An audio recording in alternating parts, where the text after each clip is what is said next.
Hello everyone, easy and tasty snacks ఎలా చేయాలో చూద్దాం. ఒక కప్పు బొంబాయి రవ్వ తీసుకుందాం. అలాగే స్టవ్ పైన ఒక గిన్నె పెట్టేసి అందులో 2 గ్లాసెస్ వాటర్ వేసేసి కొద్దిగా సాల్ట్ యాడ్ చేయండి.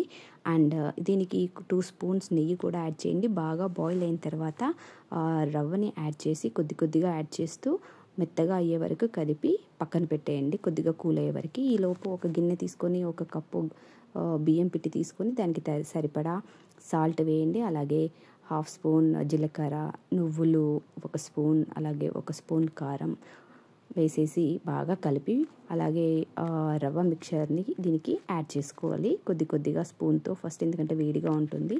తర్వాత ఇలా పక్కన పెట్టేసుకొని మనకి స్టార్ షేప్లో ఉండే మురుకుల పీట తీసుకొని ఇలా చిన్న బిళ్ళల్లాగా వేసుకొని తర్వాత డీప్ ఫ్రై చేసుకోవడమే. సో చాలా టేస్టీగా క్రిస్పీగా ఉండేది మనం బయట కొనుక్కునే టేస్ట్ వస్తుంది. ఈ వీడియో మీకు నచ్చినట్లయితే లైక్ చేయండి. మీరు కూడా ట్రై చేసి ఎలా వచ్చిందో నాకు కామెంట్ బాక్స్లో చెప్పండి.